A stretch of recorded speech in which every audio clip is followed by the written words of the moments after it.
Hey guys, Pete, HVAC Greatness. Hope you're doing good. Not sure when you're listening to this. Hopefully you're riding around, taking advantage of some drive time so we can talk about something actually that's pretty important, pretty timely for your business right now, for meeting your goals in life, the goals for your business. All of this hinges on what I wanted to talk about today, and hopefully there won't be too much of that going on. This thing is just hanging on to me, guys. I do apologize for the coughing. It is better, and I'm scheduled to travel this week. Hopefully I'll pass the test. I think just pretty much anything with phlegm in it will trigger that. Well, let's not go there. So let's talk about what's happening in society right now and what that means to your business. You know, I know a lot of people in this business, and I see what's happening to their businesses. It's as essential services, obviously, there's an upside to heating and air. But as a culture, we're seeing a really unique change when it comes to bringing in employees, bringing in new trainees, bringing in people who want to work. Nobody wants to work. And obviously, this is not limited to just heating and air, but we do have to look at it from our perspective, because we have to plan our businesses and the future of our businesses based on the resources that we have available to us or do not have available to us. And so I think a lot of us view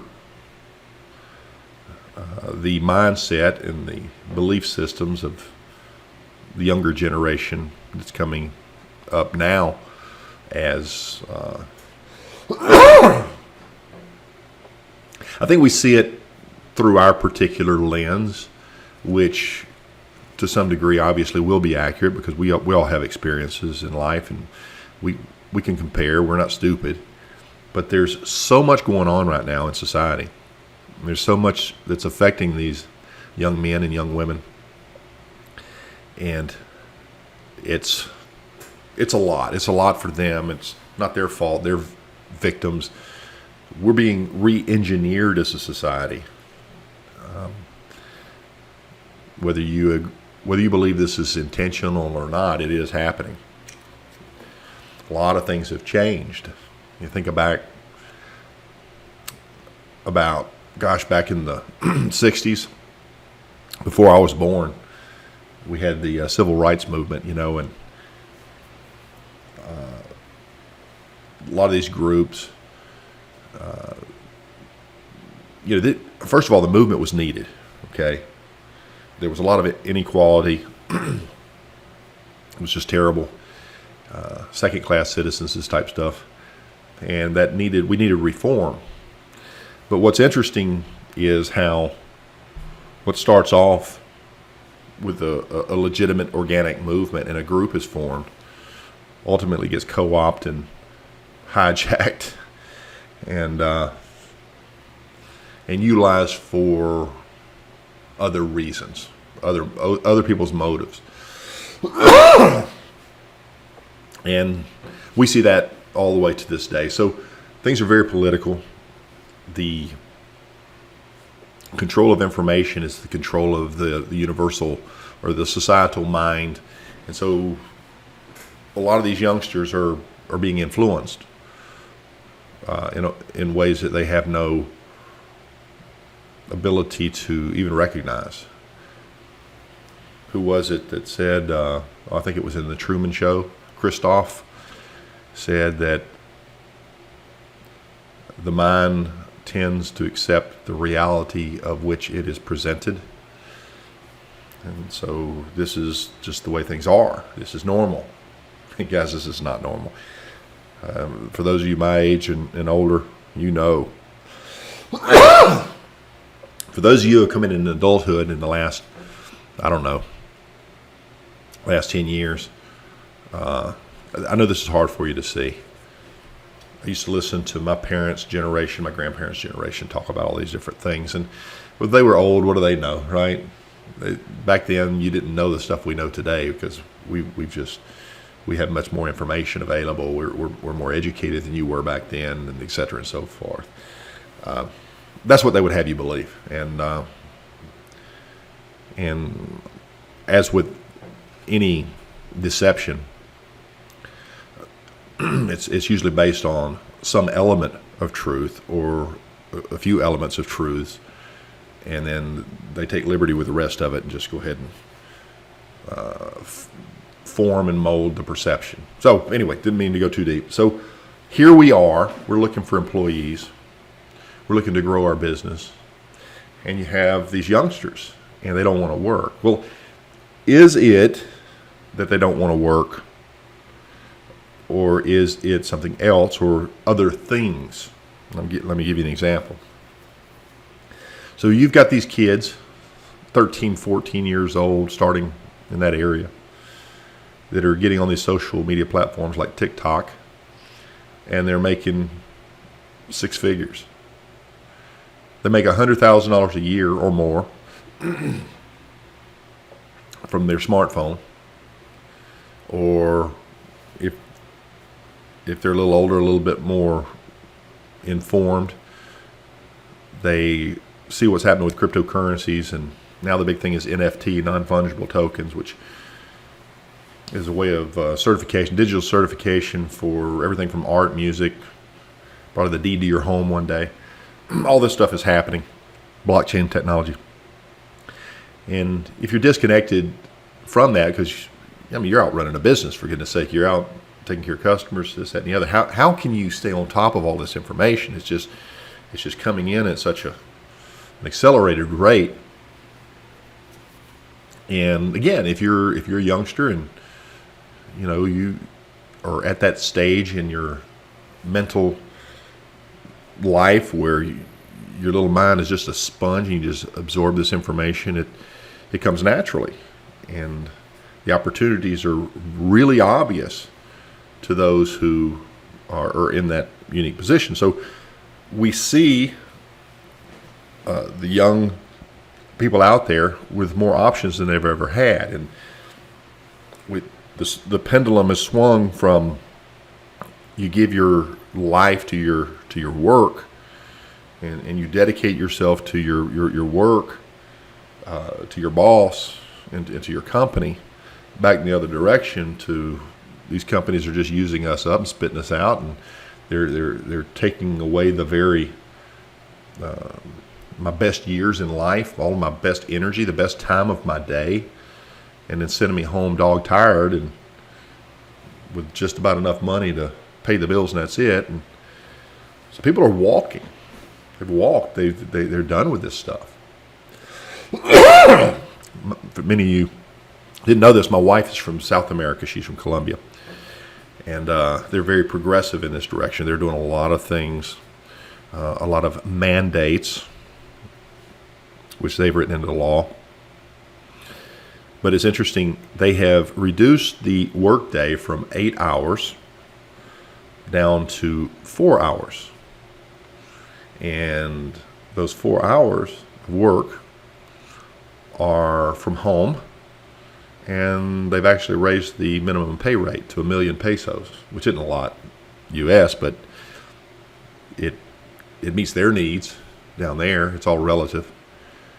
And how do you think the young public perceive that? Well, they just eat it up. Sit at home, work a little bit, get paid. And so these things are happening around the world. There's a movement happening. And irregardless of where you stand on this, and I would suggest that it depends on what information you've been exposed to as to where you stand on this. you'll have an opinion based on that. Of course, we think for ourselves, but we don't. We should. I think we do a little bit, but for the most part, we repeat back concepts and information that's been that we've been exposed to. It's been explained to us, broke down, that we trust. And again, that can be open to debate. I'll suggest this. This is where I stand. Your business, the future of success, if you want to be innovative, if you want to be an entrepreneur, put something together that really has an impression, you need to go right back to what grandma taught you. That's right, grandma. The old, obsolete grandma that doesn't understand the way today works. And she told you that you need to be honest. She told you that you need to respect other people and be fair to other people. She told you not to be thinking just about yourself, but to be considerate of other people.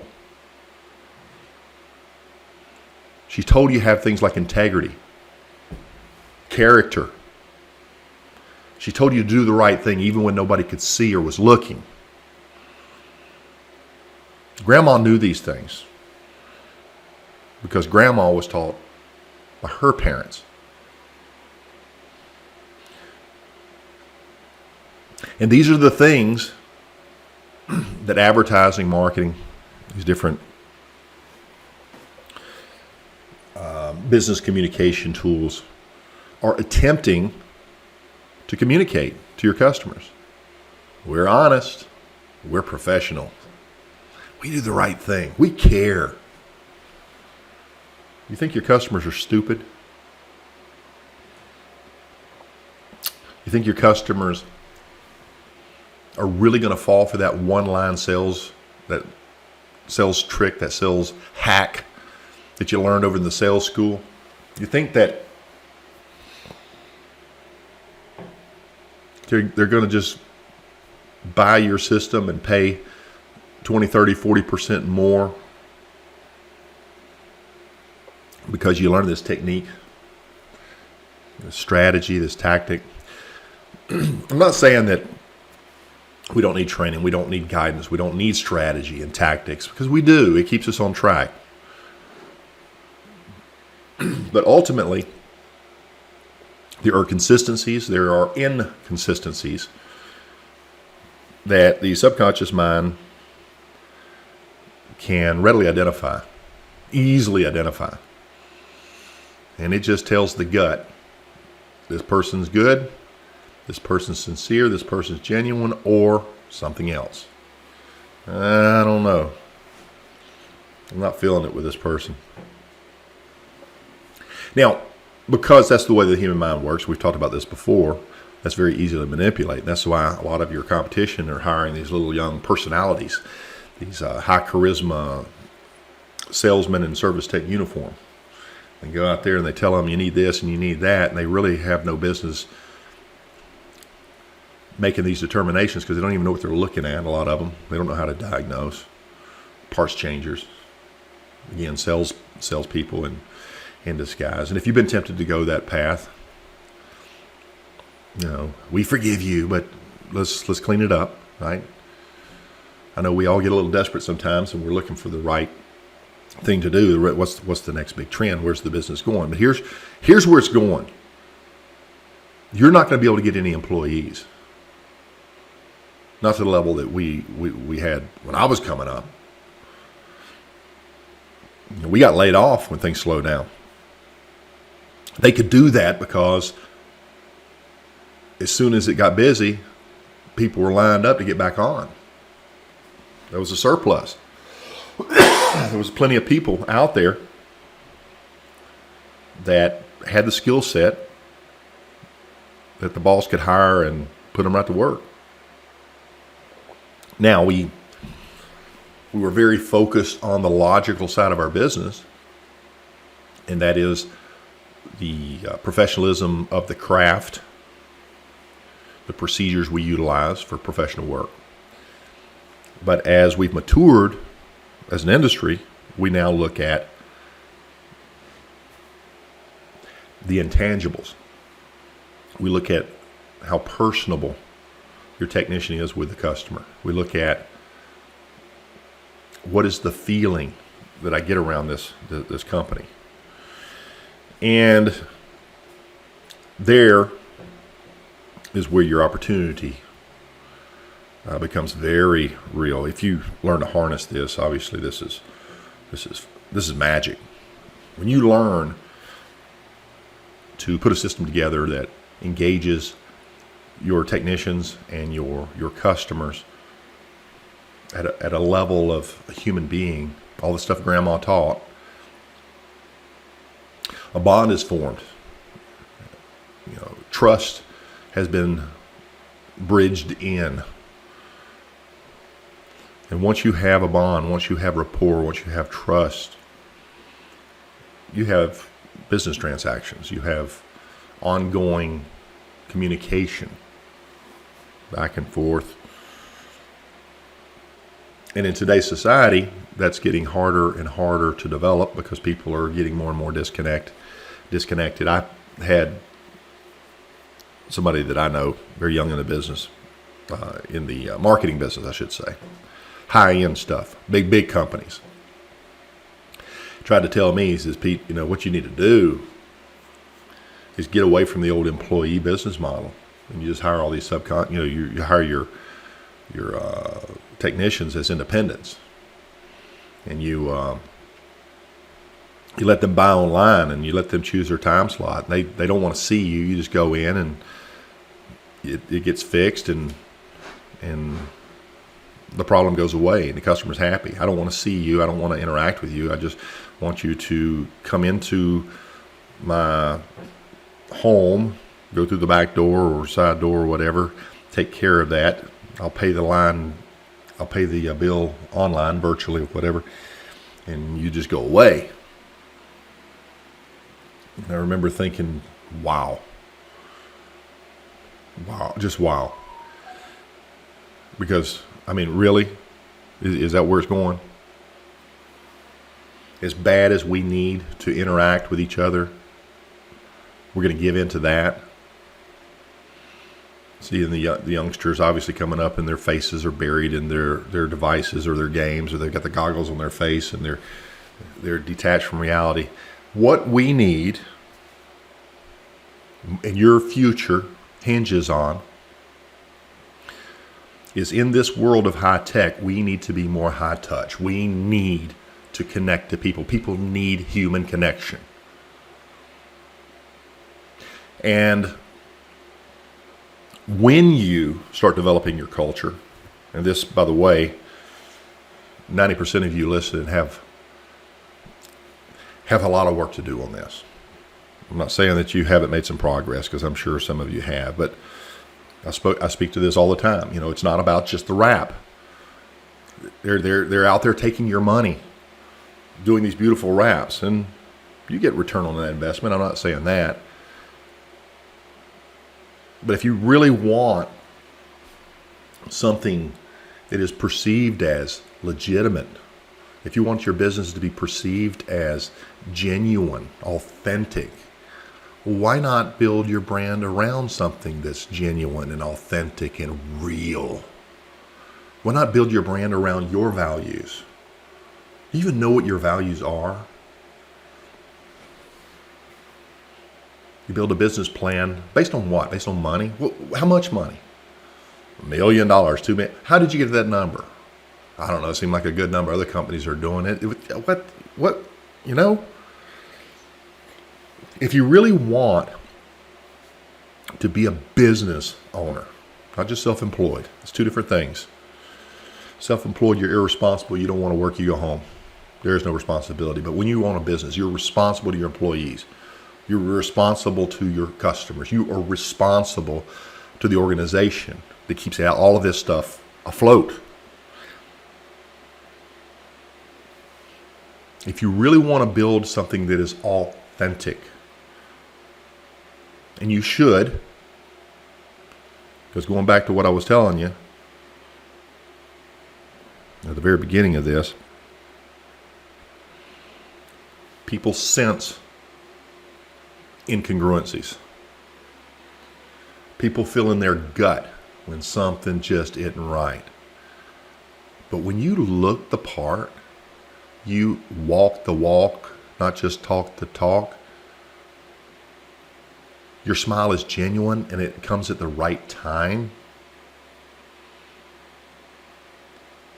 Your steps and actions are courteous and professional and well thought out and consistent from employee to employee.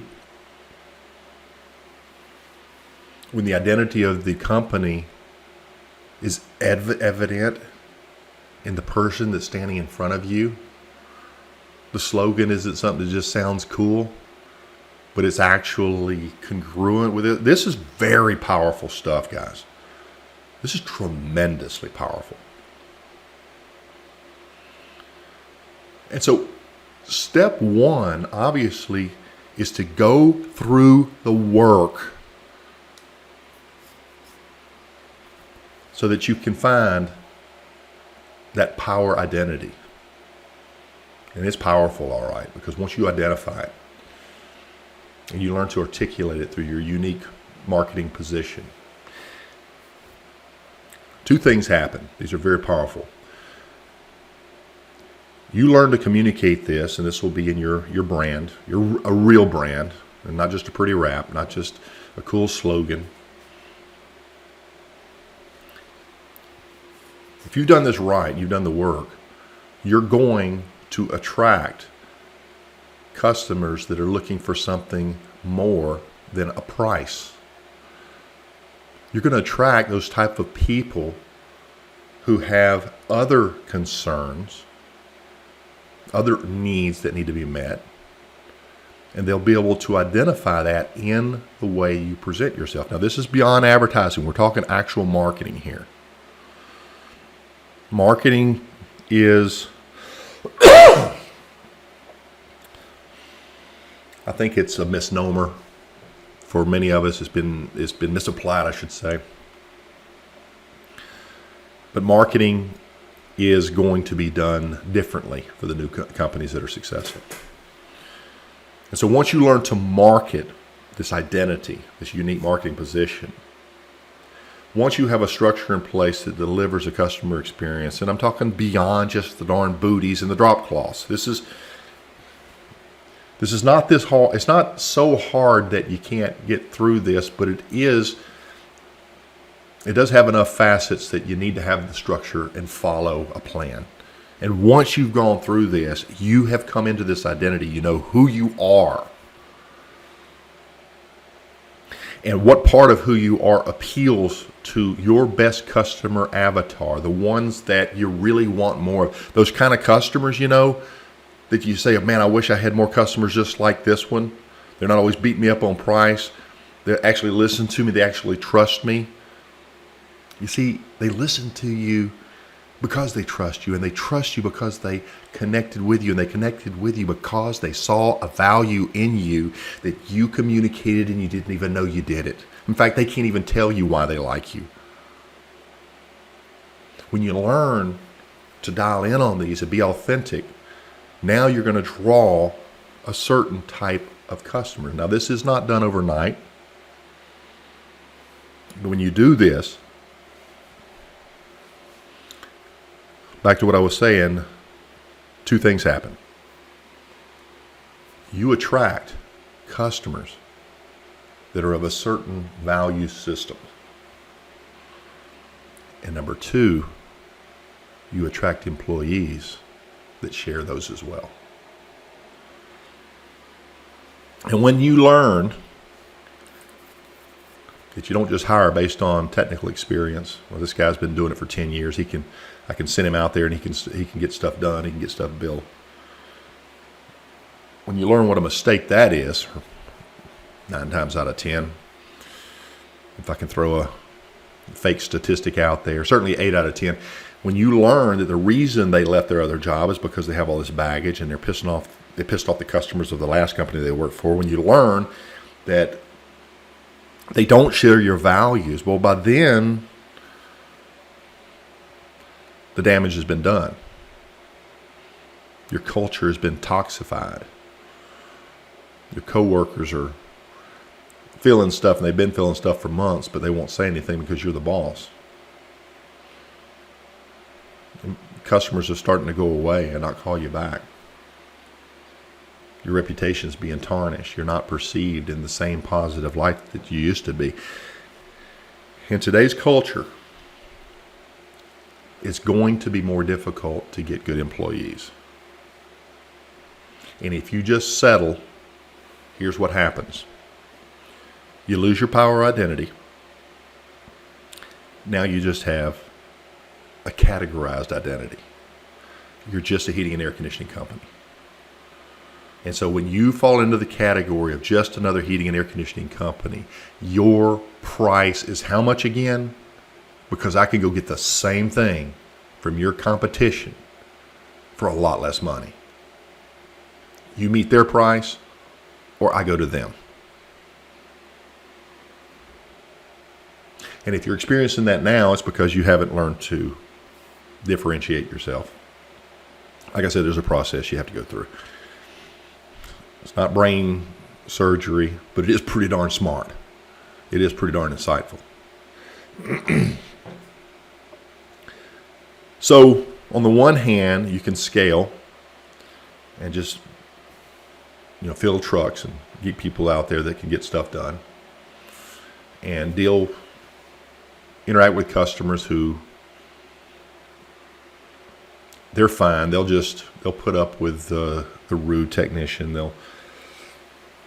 They'll put up with the late schedule. They'll put up with the callbacks. They'll put up with whatever because, after all, you gave them a good price. And in order to scale a business like that, you're going to scale your problems and your issues, number one. But in order to do that, you're going to have more employees. You're going to have more balls in the air. Let's just put it that way. And margin percentages, you're not going to make as much. You're not going to make nearly as much because, well, first of all, you can't charge as much. Secondly, you're in constant customer acquisition mode because there is no loyalty, so you have to go out and buy customers as opposed to having word of mouth and repeat business. An internal marketing system that keeps your schedules full based on loyalty, a relationship. That is not the way to go, guys. And the big businesses of yesterday that were built on this, things have changed. Our society is changing. And unless you listen to grandma, unless you get back to your core values and you learn how to put this together and market that. And by the way, the advertising is going to change. We're going to marketing now. You need to be using social media. If you can get in front of that camera at all, you need to be in front of that camera. And you don't hire some 22-year-old kid to do this. You need to learn what the elements are that make this successful, how to create those, and at some point you'll hire somebody because you know what this thing should look like. And this is why social media doesn't work for a lot of you, by the way. You hire some videographer who's really good with cameras and catching the light just right, making sure the audio is perfect and the angles are good, and you ask them to design a marketing program for you based around your values, your customers' unspoken needs. They have no clue what they're doing. Shame on you for trusting somebody who has no clue what they're doing. The same thing with the video or the digital marketing. They're out there putting visually eye-captivating ads. I will get you so many more leads, blah, blah, blah, whatever. This is the law, universal law 101. If it comes easy, it goes easy. If it comes fast, it goes fast. But if you build something genuine, something authentic, something that grows organically and naturally, it takes a little time, but it turns out to be something powerful, something real. This initially may require your operation to be smaller, because you have to train human beings, not technicians. And you have to make sure they have the aptitude.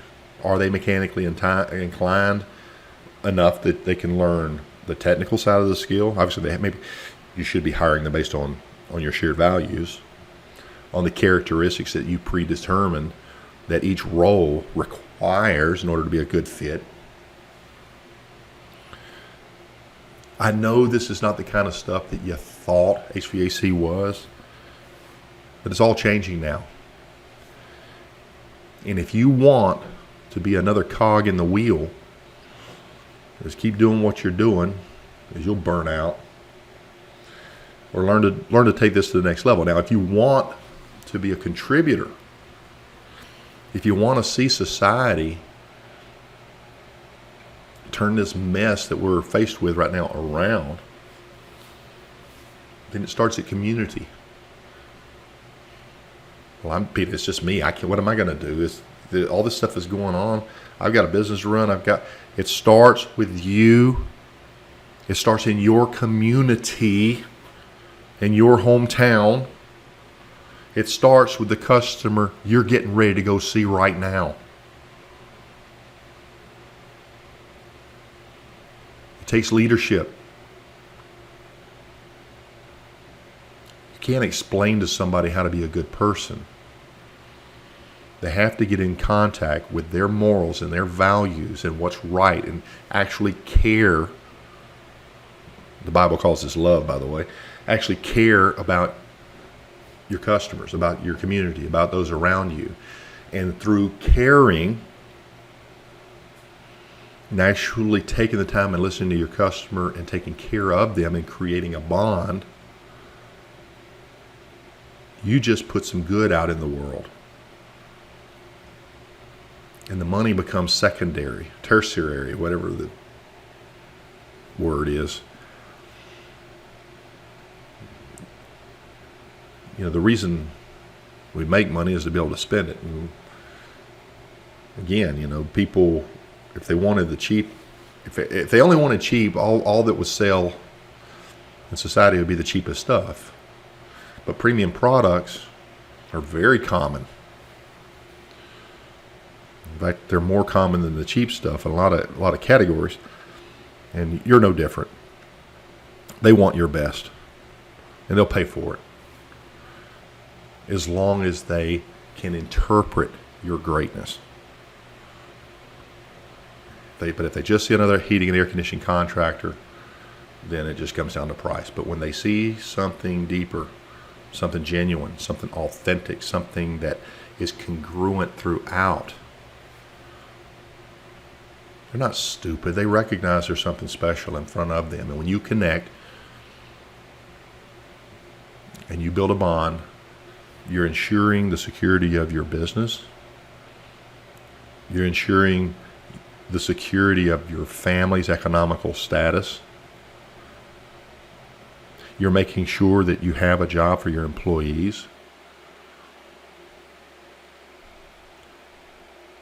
You put a lot of advertisers out of business because you get repeat business and you take care of the same customers, and they tell, you know, birds of a feather flock together. They tell their friends who share their values, and you come in pre-selected. And before you know it, you've grown again and again. And as a leader in your community, you lead by giving. You lead by giving, by respecting others, by taking care of others. Now, not at your financial expense. No. Get your pricing straight. Get your margins in there. And your attitude, you may not word it this way. Look, my prices are non-negotiable, but everything else is negotiable. What would you like? If you don't like this system, if that's too expensive for you and your family, let's look at something that fits your budget. But I'm not going to drop my price, because that wouldn't be fair to my family, right? Assuming that your pricing is in line, and If you've taken any classes out there, you pretty much know where they should be. And if you don't, it's just a matter of taking a few classes and learning that. But this is the kind of stuff that you really ought to be studying. You need to be extremely macro in your approach to business.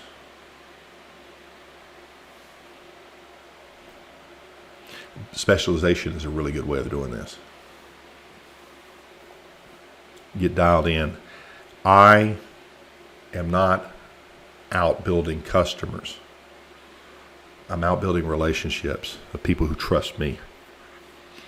They trust their home comfort to me. They trust their family's safety to me. And I don't take that responsibility very lightly. And that bridge will not be burnt from my end, ever. We're going to do what's right. So, society's changing, guys. If you are going to look at adding employees, there's a couple different directions you can go. You can just get warm bodies in there. You're going to have to scale that way. You're going to have to fight over that price bone. Or you can come into your unique power identity. Develop that and understand the market, the emotional side of the marketing. And marketing is emotionally. It's not logic. It's not logical. It's not, and you know this if you try to sell to people through using logic. But this is the 21 SEER. It's not the 16 SEER. This is the variable speed. It's not just the X13 motor. This IEQ system handles all three types of IEQ issues. All three. I think there's 4. Or whatever, you know what I'm saying. You speak logically and they go, and then they just buy what their gut tells them to buy because they don't understand it. People respond emotionally. People make emotional, people's decisions are made emotionally and justified logically. It's not the other way around, and we now understand this. And so in your new business model, if you want to create your HVAC X factor, what is that thing this company has? Why is it all these customers love this company? Why? What do they have that I don't have? If you're going to develop that, you're going to have to understand how the emotion trumps logic. And emotions come from beliefs, and beliefs come from values, and values come from morals. And we may live in a pretty immoral world right now. But we all had a grandma. You need to listen to yours because your customers listen to theirs. Pete Ramsey here, HVAC Greatness. Hope you guys are being safe out there. Keep it between the ditches, and hope you enjoyed this little ride along. I will talk to you on the next one. Y'all take care. Bye-bye.